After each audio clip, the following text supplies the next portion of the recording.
Hello అండి. నమస్తే. Welcome to my YouTube channel. ఈ మధ్యకాలంలోని నేను మీకు వీడియోలు చేయలేనందుకు ఏమీ అనుకోవద్దండి. కొంచెం బిజీగా ఉండడం వల్ల చేయలేకపోయాను.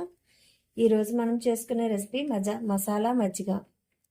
వేసవికాలం వచ్చింది కదండి. ఎవరైనా వచ్చేటప్పుడు ఇంటికి గెస్ట్లు, ఫ్రెండ్స్ ఎవరైనా వచ్చినా మనకి ఇంట్లో తాగడానికైనా దేనికైనా సరే చల్లగా ఉంటుందండి. మజ్జిగ అనేది ఎంత పలచగా ఉంటే అంత హెల్తీగా ఉంటుంది ఈ వేసవికాలం. ఈ మసాలా మజ్జిగకి కావాల్సిన ఇంగ్రీడియంట్స్ కరివేపాకు, కొత్తిమీర, అల్లము, తగినంత ఉప్పు. నేనైతే 1/2 లీటర్ పెరుగుకి 3 పచ్చిమిరపకాయలు తీసుకున్నానండి. ఒక అరముక్క అల్లం తీసుకున్నా. నేను దబ్బాకులు తీసుకున్నానండి. దబ్బాకులు అనేవి వేస్తే చాలా టేస్ట్గా బాగుంటుందండి. ఇది మనం ఇవన్నీ కలిపి మిక్సీ చేసుకుందాం. ఇలాగా 1/2 లీటర్లో కొంచెమే పెరుగు యాడ్ చేసుకుందాము. అల్లం, పచ్చిమిరపకాయలు, కొత్తిమీర, తరిగి కడిగి పెట్టుకున్న కొత్తిమీర, తరిగి పెట్టుకున్న కరివేపాకు,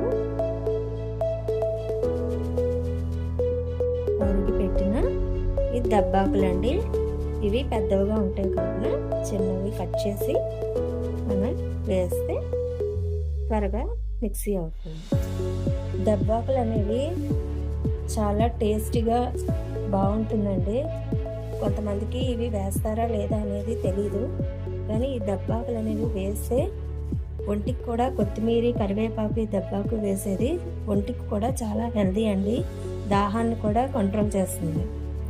ఇదిగోటండి, మనం చెప్పిన అల్లము, పచ్చిమిరపకాయలు, కొత్తిమీర, దెబ్బాకు అవన్నీ వేసి ఆడిసిన తర్వాత కొంచెం పెరుగు వేసాక ఇలాగయ్యింది.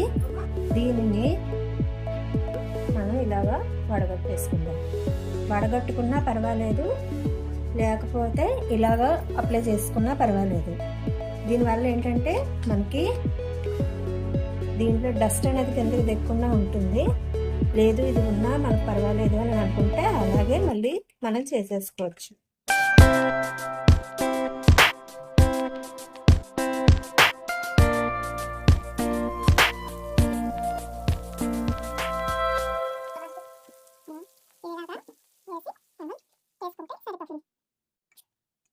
హాఫ్ పెరుగు ఉంది కదా, ఇది ఇందులో వేసేసుకుని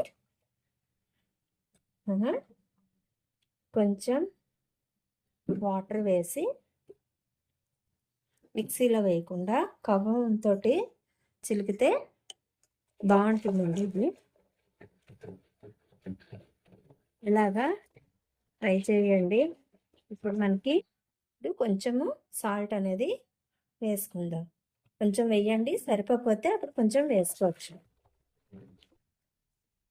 ఇగోటండి, మనకి మసాలా మజ్జిగ అనేది రెడీ అయిపోయింది. Thank you for watching.